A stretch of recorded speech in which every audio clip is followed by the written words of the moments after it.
Ang problema kasi po ay nagkakaroon ng wrong signals yung ibang ginagawa ng gobyerno. Okay. Example, yung tungkol sa communist insurgency. Bukod na sinabi na ang dami na nagsasabi na ay yan mismo tinuro si Raul Manuel who was sitting right here a few months ago, di ba?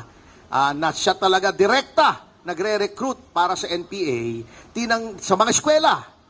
Tinanggal pa yung confidential fund ng Office of the Vice President. Number 2, yung amnesty at peace talk sa mga rebelde. Pag nakapag-peace talk ka, you impliedly admit na legitimacy nung ginagawa ng mga tao.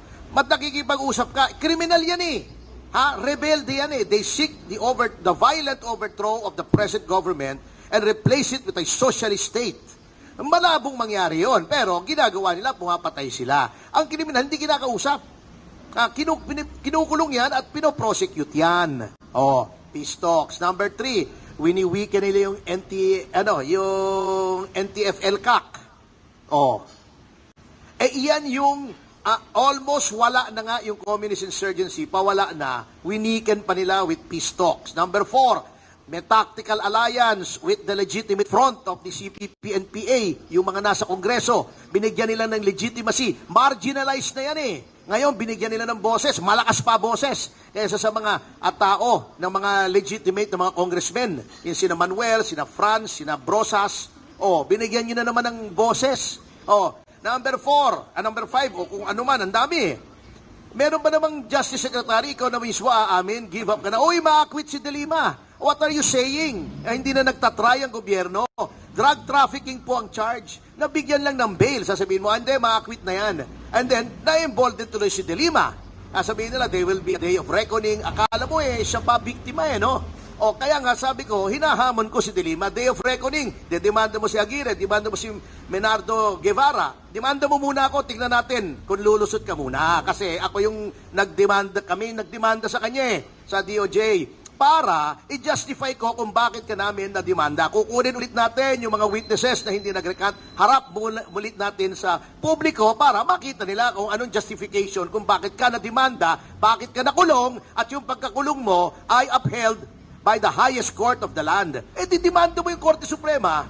Sila nagsabi, tama yung pagkakulong mo yung mga bagay na yan, nakikitang ang namamayagpag pa yung mga inaccused ng krimen, yung mga rebelde, that sends the wrong signals na this government is soft on crime, na embolden yung mga kriminal. Alam nyo, ito yung anak ko, nag-aaral law, hindi, nagta-tricycle, nag-MRT, nag-jeep yun, nagbabas. Hindi ko pinapahatid sundo yun para maranasan niya. Ganun ako working student ako I know that builds character. Noong panahon ni Duterte, hindi dahil pro-Duterte ako, totoo naman yon. Sabi niya, Dad, okay na, pwede nyo na akong hindi ipasundo sa SM pagbaba ko ng bus. Yung SM kasi 2 kilometers from our place. Which branch? Sa Bikutan. Pwede na ako mag-tricycle. Kasi dati nakakatakot yung tricycle, nung panahon ni Aquino, yung mga tricycle ang courier ng Shabu. Sasabihin lang nung pusher doon sa tricycle, etong 100 piso, 200 piso, ito yung pakete, ito yung address, deliver mo. Natigil yon. Kasi yung leader noon, napatay, nanlaban Pero, nawala yon. Yung sekretarya ko noon, Sir, alas 6, Sir, uwi na ako. Hindi ako pwede mag-overtime. Bakit, Sir? Nakakatakot sa amin, maglalakad ako roon. Nagkakapag-overtime na, wala nang gulong. Ngayon, ayaw na namang mag-tricycle nung anak ko. Ayaw na namang mag-overtime ng sekretarya. Kasi natatakot na naman.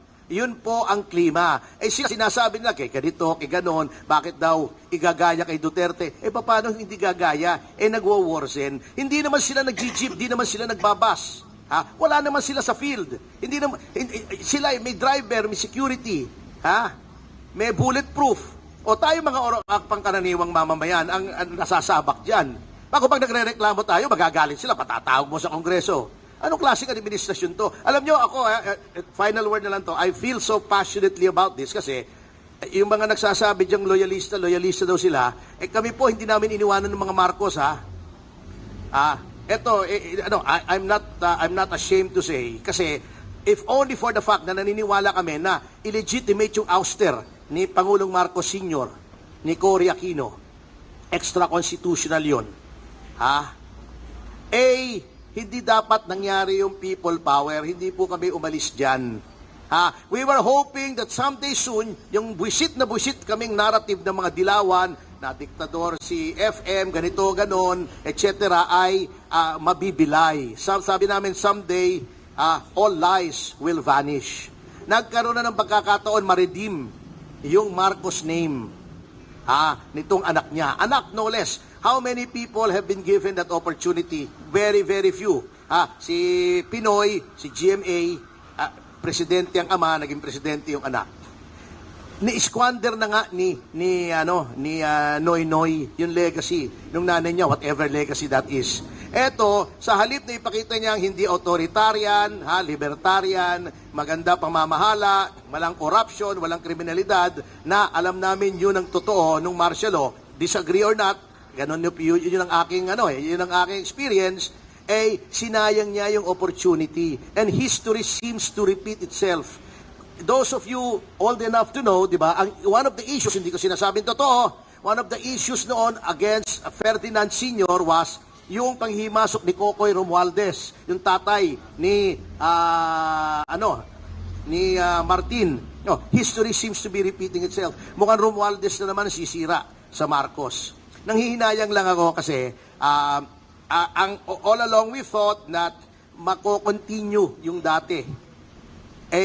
Ang nangyayari, sorry to say mukhang tama si Pangulong Duterte, he is a weak leader. Kung hindi niya ma-handle itong mga ganitong mga problema, he does not have his hands on the reins of government.